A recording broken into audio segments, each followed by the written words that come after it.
السلام عليكم ورحمة الله وبركاته. الحمد لله رب العالمين، والصلاة والسلام على سيد الأنبياء والمرسلين وعلى آله وأصحابه أجمعين ومن تبعهم بإحسان إلى يوم الدين. أما بعد، قال الله تبارك وتعالى بالقرآن المجيد والفرقان الحميد: أعوذ بالله من الشيطان الرجيم، بسم الله الرحمن الرحيم، ولا تطيعوا أمر المسرفين الذين يفسدون في الأرض ولا يصلحون. صدق الله العظيم. قال الله تبارك وتعالى بشأن حبيبه صلى الله عليه وسلم: إن الله وملائكته يصلون على النبي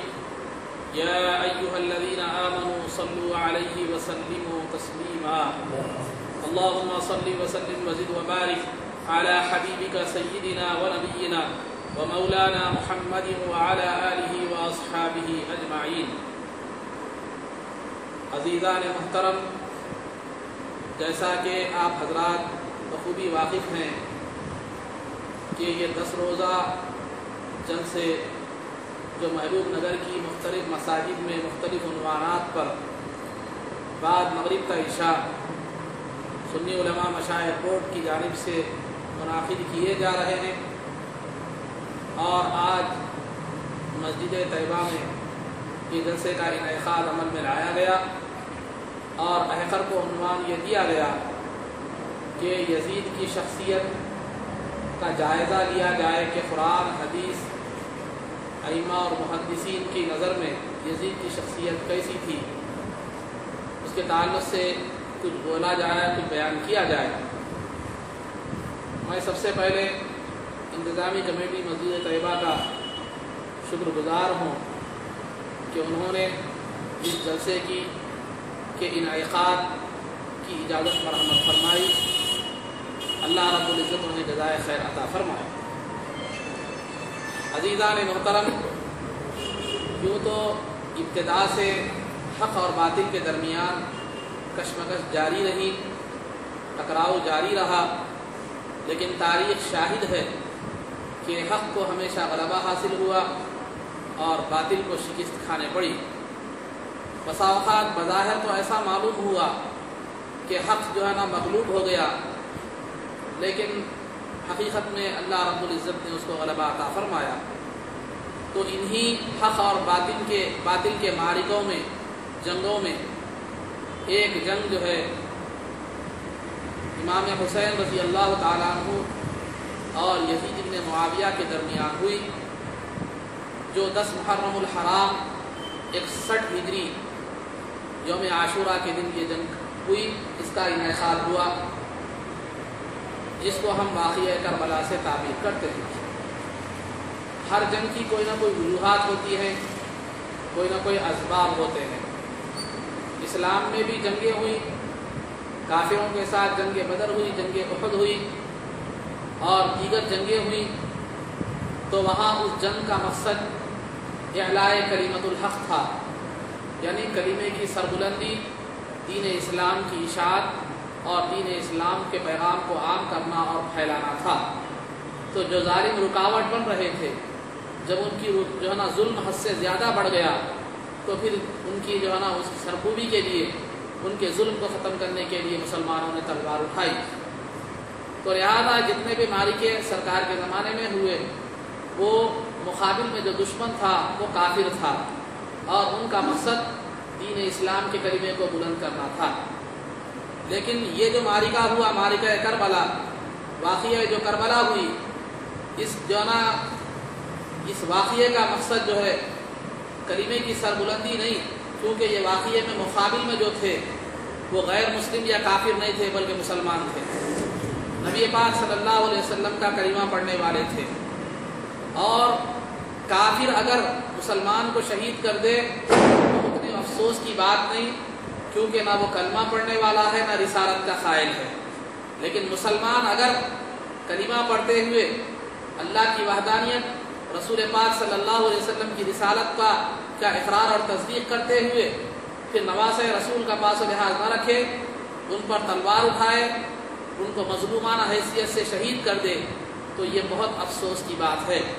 کیونکہ غیروں کا زخم اتنا گہرا اور جو ہے نا تکلیف دہ نہیں ہوتا جتنا اپنوں کا زخم جو ہے نا تکلیف دہ ہوا کرتا ہے۔ تو لہذا یہ جنگ جو تھی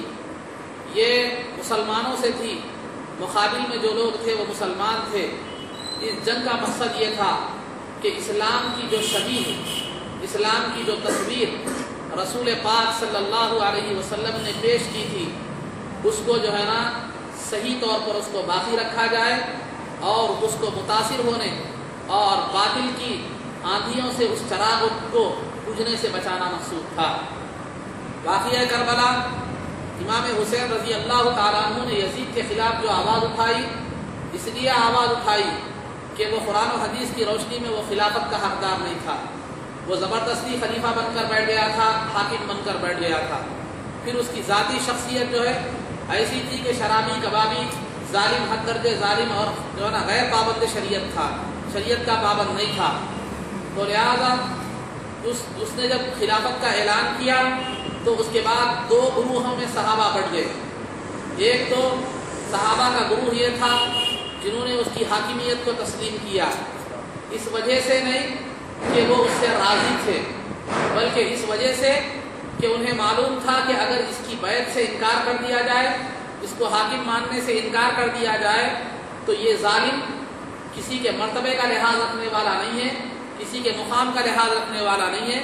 وہ اپنے جو ہے نا ہوس اور اپنی دنیا پرستی کے سامنے کسی کا بھی خون بہا سکتا ہے اور کسی پر بھی ظلم کر سکتا ہے۔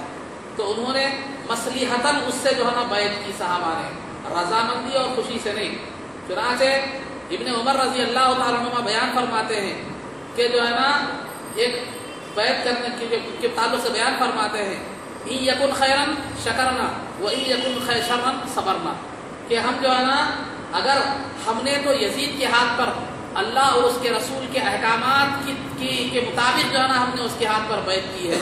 ہم نے اس کی شخصیت کے حساب سے نہیں، اللہ اور اس کے رسول کے احکامات کی وہ تو نافذ کرے گا، اس حیثیت سے ہم نے اس کی ہاتھ پر بیعت کی ہے۔ اگر وہ اچھا نکلا تو یہ شکر کی بات ہے، ہم اللہ کی شکر گزاری کریں گے، اگر وہ برا نکلا تو ہم جو ہے نا اس کی برائی پر صبر کریں گے۔ تو ان جملوں سے یہ بات معلوم ہوتی ہے کہ انہوں نے یزید کے ساتھ خوشی اور جو ہے نا جو ہے نا دلچسپی کے ساتھ انہوں نے بیعت نہیں کی تھی، بلکہ ایک جو ہے نا کمپرومائز کی شکل و صورت تھی، اور کمپرومائز چونکہ اگر وہ ظالم تھا، ورنہ جو ہے نا وہ کسی کا پاس و لحاظ رکھنے والا نہیں تھا، جیسا کہ آگے چل کر اس نے نواز سے رسول کا بھی پاس و لحاظ نہیں رکھا۔ لیکن بعض حضرات جس میں عبداللہ ابن زبیر رضی اللہ تعالیٰ عنہ اور امام حسین رضی اللہ تعالیٰ عنہ تھے، انہوں نے اس کے سامنے گردن جھکانے سے جو ہے نا اس کی بیعت کو قبول کرنے سے انکار کر دیا۔ وجہ یہ تھی کہ وہ دیکھیے آدمی دو قسم کے ہوتے ہیں، ایک آدمی وہ ہوتا ہے جس کا عمل اتنا اہم درجہ نہیں رکھتا، ایک آدمی وہ ہوتا ہے جس کا عمل دوسروں کے لیے سند بن جاتا ہے۔ مثال کے طور پر اگر کوئی روڈ پہ جانے والا آدمی غلطی کر دے، گالی گلوچ کر دے، تو لوگ جو ہے نا سنیں گے، برا ہے جو بھی ہے کہہ دیں گے، چھوڑ دیں گے۔ لیکن اگر کسی مسجد کا امام اگر وہی گالی گلوچ کرے تو وہ دوسروں کے لیے سند بن جائے گی، اور اس کا یہ گالی گلوچ کرنا بڑا اثر انداز ہوگا اور بڑا برا جو ہے نا قوم پر اس کے بڑے برے تاثرات پڑیں گے۔ تو امام حسین رضی اللہ تعالیٰ عنہ نواسۂ رسول تھے، اور جو ہے نا رسول پاک صلی اللہ علیہ وسلم کے چہیتے نواسے تھے، اور جس دین کو رسول پاک صلی اللہ علیہ وسلم نے پیش کیا تھا اس کی حفاظت کی ذمہ داری سب سے زیادہ آپ پر تھی۔ اسی لیے آپ نے سوچا کہ اگر میں اس کی بیعت کر دوں، اس کو حاکم مان لوں، اس کو بادشاہ مان لوں گا، تو دو نقصانات ہوں گے۔ ایک نقصان تو یہ ہے کہ میرا یہ عمل سند بن جائے گا، دلیل بن جائے گی دوسرے لوگوں کی بیعت کے لیے، تو لہذا میرا یہ عمل سند بن جائے گا، دوسرے لوگ بھی کیا کریں گے، اس کے ہاتھ پر بیعت کریں گے مجھے دیکھ کر۔ اور دوسرا نقصان یہ ہوگا، وہ جو برائیوں کا عادی ہے وہ برائیوں پر اور بے باک ہو جائے گا، اور جو ہے نا وہ جرأت مند برائیوں کے معاملے میں اور جرأت مند ہو جائے گا، اس کی برائیاں اور زیادہ ہو جائے گی۔ تو لہذا امام حسین رضی اللہ تعالیٰ عنہ نے جو ہے نا شریعت میں دو احکامات ہیں، ایک رخصت ہے، دوسرا عزیمت ہے۔ رخصت کے معنی یہ ہے کہ اجازت، عزیمت کے معنی اعلیٰ درجہ۔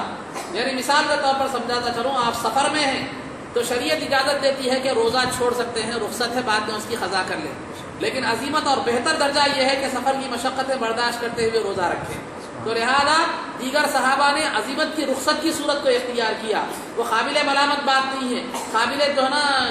انکار بات، قابل جو ہے نا اعتراض بات نہیں ہے، انہوں نے مصلحت کی بنیاد پر وہ رکھا۔ لیکن امام حسین کا مرتبہ یہ تھا کہ وہاں رخصت کا پہلو نہیں بلکہ آپ کو عزیمت کا پہلو اختیار کرنا تھا، کیونکہ آپ نواسہ رسول تھے، لوگوں کے لیے ایک نمونہ تھے۔ تو لہذا آپ نے اپنی شخصیت کے مطابق آپ نے عزیمت کے پہلو کو اختیار کیا، کیونکہ حدیث صحیح میں ہے کہ جو ہے نا سب میں زیادہ جو ہے نا آدمی بہتر آدمی وہ ہے کہ جو ظالم بادشاہ کے سامنے آواز اٹھائے، تو ظالم بادشاہ کے سامنے آواز اٹھائے۔ تو یہ حدیث ہے، تو امام حسین رضی اللہ تعالیٰ عنہ نے اس بہتر والے پہلو کو اختیار کیا اور یزید کے خلاف آواز اٹھائی۔ تو یزید چونکہ دنیا پرست تھا اور اسے معلوم تھا کہ امام حسین رضی اللہ تعالیٰ عنہ کا ایک آواز اٹھانا میرے لیے کئی مسائل کھڑا کر سکتا ہے، اسی لیے اس نے امام حسین کو کاٹا سمجھا اپنے راستے کا اور اپنی مرادوں کو حاصل کرنے کا اور اپنے منمانی چلانے کا۔ تو لہذا اس نے پہلے امام حسین کو شہید کرنے کا جو ہے فیصلہ کیا، اور اس نے کربلا کے میدان میں امام حسین رضی اللہ تعالیٰ عنہ کو جو ہے نا بے دردانہ طور پر ان کو شہید کر دیا گیا، اور بچوں کو بھی شہید کر دیا گیا، اور جو ہے نا نوجوانوں کو بھی شہید کر دیا گیا، بے سر و سامان لوگوں کو مظلومانہ حصے سے شہید کر دیا گیا۔ تو لہذا اس جنگ کے اسباب یہ تھے کہ امام حسین جانتے تھے کہ اگر میں اس کے ہاتھ پر بیعت کر لوں گا تو یہ اچھا آدمی تو نہیں ہے، تو لہذا اگر اس کو میں بیعت کر لوں گا تو پھر اس سے اسلام میں بگاڑ ہی پیدا ہوگا، اچھا جو ہے نا پیدا نہیں ہوگا، اچھا ہی کچھ بھی نہیں ہوگی۔ مثال کے طور پر میں آپ کے سامنے ایک بات بتا چلوں، اگر کوئی ملک کا وزیر اعظم اگر کرپٹڈ ہے اور جو ہے نا وہ اچھا عادت کا نہیں ہے، وہ جو ہے نا خرد برد کرنے والا ہے اور جو ہے نا لوٹ مار کرنے والا ہے یا پیسے کو غبن کرنے والا ہے، تو لہذا جب وہ حکومت پر آئے گا تو وہ کسی کا سدھار نہیں کرے گا، وہ ملک کو ترقی نہیں دے گا بلکہ اس میں غبن کر دے گا اور جو ہے نا کرپشن کا وہ شکار بنا دے گا اور ملک کو تہس نہس کر دے گا، اس کی ترقی کو تہس نہس کر دے گا۔ اگر کوئی عادل حاکم ملک پر کوئی وزیر اعظم بن جائے تو پھر جو ہے نا وہ ملک کو ترقی بھی دے سکتا ہے اور خوشحالی بھی دے سکتا ہے۔ تو امام حسین کے سامنے یہ تصویر تھی کہ اگر میں یزید کے ہاتھ پر بیعت کروں گا تو پھر آگے میرا معاملہ جو ہے نا درست نہیں ہوگا، دین کا چھبی بگڑ جائے گی، یہ دین کی تصویر کو بگاڑ دے گا اور یہ برا شخص ہے، دین میں برائیاں ہی پھیلا دے گا، اس سے اچھائی کی توقع نہیں کی جا سکتی۔ اسی لیے امام حسین نے اس کے خلاف آواز اٹھائی، آواز اٹھا کر اگرچہ کہ شہید ہو گئے، آواز اٹھا کر اگرچہ کہ مظلومی طور پر شہید ہو گئے، لیکن کامیاب امام حسین ہے اور ناکام یزید ہے۔ کیوں؟ اس لیے یزید یہ چاہتا تھا کہ امام حسین کو منوا لے اور امام حسین کو اپنے ہاتھ پر بیعت کروا لے، امام حسین کے سر کو اپنے سامنے جھکا دے، لیکن امام حسین نے سر جو ہے نا سر کٹا دیا لیکن سر کو نہیں جھکایا۔ چنانچہ خواجہ معین الدین چشتی رحمۃ اللہ تعالیٰ نے فرمایا کہ سرداد نداد دست در دست یزید بنا حقا کے لا الہ است حسین، کہ امام حسین رضی اللہ تعالیٰ عنہ نے سر تو دے دیا لیکن یزید کے ہاتھ میں ہاتھ نہیں دیا، تو وہ لہذا وہ ناکام ہو گیا۔ لیکن امام حسین شہید ہو کر بھی کامیاب ہو گئے، وہ اس لیے کہ آپ کا مقصد یہ تھا کہ یہ بتلانا چاہتے تھے کہ حسین کا جو راستہ ہے وہ صحیح ہے، حق ہے، اور یزید کا جو راستہ ہے وہ باطل کا راستہ ہے۔ تو لہذا یہ فرق آپ رہتی دنیا تک کے لوگوں کو بتا کر چلے گئے اور آپ نے بتا دیا حق اور باطل کے درمیان لکیر کھینچ دی۔ تو امام حسین شہید ہو کر بھی کامیاب ہے، یزید زندہ رہ کر بھی ناکام اور نامراد ہو گیا۔ اسی وجہ سے کہا جاتا ہے کہ قتل حسین اصل میں مرگ یزید ہے، اسلام زندہ ہوتا ہے ہر کربلا کے بعد۔ تو لہذا اسلام کو زندہ کرنے کے لیے اس کو خون سے سینچنا ضروری ہے۔ صحابہ نے اپنے خون سے اسلام کو سینچا، اپنے پسینے سے اسلام کو سینچا، اس کی آبیاری کی۔ تو لہذا وہی درخت جو ہے نا اسلام کا درخت 60 ہجری میں آ کر یزید جیسے جو ہے نا عیاش اور عیش پرست لوگوں کے جو ہے نا ہاتھ میں آ کر مرجھانے کے والا تھا اور جو ہے نا وہ شمع ٹمٹما رہی تھی، تو رسول جو ہے نا امام حسین رسول رضی اللہ تعالیٰ عنہ نے اپنے خون سے اس درخت کو سینچا، ہرا بھرا کر دیا اور اس ٹمٹمانے والی جو ہے نا چراغ کو اپنے خون سے روشن کر دیا۔ انشاءاللہ آپ کے فیضان سے تا قیام قیامت یہ جو ہے نا یہ اسلام کی شمع جاری رہے گی اور دوسروں کو منور کرتی رہے گی۔ تو الغرض عزیزان محترم، تو یزید سے مقابلہ تو ہوا، یہ دین کی شبیہ کو بگڑنے سے اور دین میں رخنا پیدا ہونے اور خوف پیدا ہونے سے بچانے کے لیے جو ہے نا امام حسین رضی اللہ تعالیٰ عنہ نے یہ کام کیا، کیونکہ ان کے سامنے رسول یزید کے تعلق سے رسول پاک صلی اللہ علیہ وسلم کی احادیث مبارکہ تھی کہ رسول پاک صلی اللہ علیہ وسلم نے فرما دیا تھا کہ یہ شخص کوئی اچھا شخص نہیں ہے، اور جو احادیث بھی میں سناؤں گا، پھر وہ کیسی ہے، اس کی کارستانی کیا ہے، وہ بھی میں انشاءاللہ آپ کے سامنے جو ہے نا آگے سناؤں گا، بات رکھوں گا۔ تو آئیے، تو جو ہے نا یزید کیسا تھا، اور جب آپ سننے کے بعد آپ کو فیصلہ کرنے میں آسانی ہوگی کہ امام حسین رضی اللہ تعالیٰ عنہ کا اس کے خلاف کھڑا ہونا کتنا صحیح تھا، اس کے خلاف کھڑا ہونا کتنا صحیح تھا۔ تو عزیزان محترم، آج دو آوازیں اٹھتی ہیں واقعہ کربلا کے تعلق سے۔ ایک تو آواز یہ ہے کہ امام حسین رضی اللہ تعالیٰ عنہ کے اس عمل کو، اس اقدام کو امت مسلمہ پر ایک بہت بڑا احسان مانا جاتا ہے، اور دین کی حفاظت اور دین کی جو ہے نا آبیاری کے لیے امام حسین رضی اللہ تعالیٰ عنہ کے اس اقدام کو داد تحسین دی جاتی ہے۔ یہ وہ گروہ ہے جو ہے نا ان سے محبت رکھتا ہے، رسول پاک صلی اللہ علیہ وسلم سے محبت رکھتا ہے۔ عزیزان محترم، یاد رکھیے، جب کلمہ پڑھے ہیں آپ، تو کلمے میں دو چیزوں سے آپ نے ان کا اقرار کیا ہے، ایک اللہ کے ایک ہونے کا، دوسرا رسول پاک صلی اللہ علیہ وسلم کے رسول ہونے کا۔ تو کلمے کا تقاضا یہ ہے کہ آپ اللہ سے بھی محبت کریں، اللہ کے رسول صلی اللہ علیہ وسلم سے بھی محبت کریں، کیونکہ قرآن کریم میں اللہ تعالیٰ فرماتا ہے والذین آمنوا اشد حبا للہ، کہ جو ایمان والے ہوتے ہیں وہ اللہ سے حد درجے محبت کرنے والے ہوتے ہیں۔ اور حدیث شریف میں رسول پاک صلی اللہ علیہ وسلم نے فرمایا کہ لا یؤمن احدکم حتی اکون احب الیہ من والدہ وولدہ والناس اجمعین، کہ تم میں کا کوئی آدمی اس وقت تک کامل مومن نہیں ہو سکتا جب تک کہ میری ذات اس کے نزدیک، اس کے باپ، اس کی اولاد اور دنیا کے تمام لوگوں سے زیادہ محبوب نہ ہو جائے۔ تو لہذا کلمے کا تقاضا یہ ہے کہ اللہ کی وحدانیت اور سرکار کی رسالت کا جہاں آپ اقرار کرتے ہیں، وہیں ان سے حد درجے محبت رکھنا، ان کی حد درجے عظمت اور تعظیم کرنا، یہ کلمے کا تقاضا بھی ہے۔ چنانچہ جب رسول پاک صلی اللہ علیہ وسلم سے آپ محبت رکھتے ہیں تو آپ سے نسبت رکھنے والی، تعلق رکھنے والی ہر چیز سے محبت رکھنا بھی یہ ضروری ہے، کیونکہ محبوب سے جو چیز وابستہ ہوتی ہے وہ بھی جو ہے نا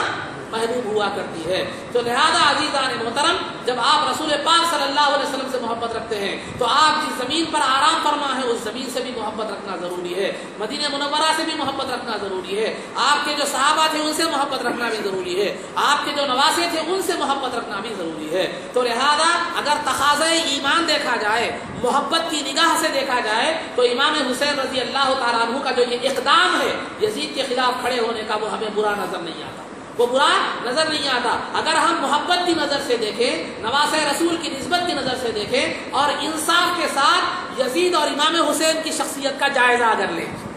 تو ہمیں امام حسین رضی اللہ تعالیٰ عنہ کا اقدام غلط نظر نہیں آتا۔ لیکن جہاں نگاہوں پر پردے پڑ جاتے ہیں، عقلوں پر پردے پڑ جاتے ہیں، جہاں دل محبت رسول اور نواسۂ رسول کی محبت سے جب ویران ہو جاتے ہیں، تو پھر وہاں جو ہے نا خرابیاں امام حسین کے اقدام میں، امام حسین کے اس عمل میں، اس جو ہے نا فیصلے میں، اس ڈیسیجن میں جو ہے نا خرابیاں ہمیں نظر آنے لگتی ہیں۔ کیونکہ عربی کا ایک محاورہ ہے، آپ کے سامنے عرض کرتا چلوں کہ عین الرضا عن کل عیب قلیلۃ وعین السخط تبدی المسایا، کہ جو ہے نا چاہت کی جو نگاہیں ہوتی ہیں وہ ہر عیب کو چھپا دیتی ہیں، اور جو ناراضگی اور نفرت کی جو نگاہیں ہوتی ہیں وہ ہر عیب کو ظاہر کر دیتی ہیں۔ تو لہذا اگر امام حسین کی فضیلت اگر آپ بیان کرتے ہیں، ان کے اس عمل کو اچھا سمجھتے ہیں، اچھائیاں ڈھونڈتے ہیں، تو سمجھو محبت کی علامت ہے۔ کیونکہ یحبک الشیء یعمیک ویسم، کہ کسی چیز کی محبت تجھے اندھا بنا دیتی ہے اور بہرا بنا دیتی ہے، نہ تجھے اس میں عیب نظر آتے ہیں، نہ اس کے تعلق سے تو عیب سننا پسند کرتا ہے۔ تو لہذا محبت کی نگاہ اگر ہو تو امام حسین کا یہ اقدام نظر نہیں آتا، برا نظر نہیں آتا، کیونکہ جو ہے نا حقیقت میں وہ صاحب فضیلت ذات بھی تھی اور صاحب عظمت ذات بھی تھی، اور محبت کی نگاہ سے دیکھا جائے تو ان کا یہ عمل برا نہیں ہوتا۔ لیکن اگر محبت کی نگاہ سے نہ دیکھا جائے تو پھر جو ہے نا وہاں بھی خرابیاں نظر آتی ہیں، ان کے فیصلے میں بھی خرابیاں نظر آتی ہیں۔ تو آئیے میں یزید کی شخصیت کے تعلق سے کچھ باتیں آپ حضرات کے سامنے رکھتا چلوں، تاکہ امام حسین رضی اللہ تعالیٰ عنہ کے تعلق سے بھی کچھ باتیں آپ کے سامنے رکھوں، تاکہ دونوں کی شخصیت کا اندازہ ہو سکے۔ لیکن چونکہ میرا عنوان یزید کی شخصیت کو قرآن و حدیث اور ائمہ کی روشنی میں بیان کرنا ہے، اس لیے میں امام حسین کے تعلق سے ایک دو باتیں رکھتے ہوئے آگے جو ہے نا یزید کی شخصیت کو بات رکھوں گا۔ امام حسین رضی اللہ تعالیٰ عنہ کے تعلق سے ترمذی شریف کی حدیث ہے، مشکات میں بھی یہ حدیث موجود ہے کہ رسول پاک صلی اللہ علیہ وسلم نے فرمایا کہ الحسن والحسین سیدا شباب اہل الجنہ، کہ جو ہے نا امام حسن اور امام حسین رضی اللہ تعالیٰ عنہما یہ جنتی نوجوانوں کے سردار ہیں، جنتی نوجوانوں کے سردار ہیں، اور جنت اس میں صرف نیک لوگ جا سکتے ہیں، جنت میں صرف اولیاء اللہ جا سکتے ہیں۔ جو مومنین جنت میں جائیں گے وہ بھی درجہ ولایت پر فائز ہو کر جنت میں جائیں گے۔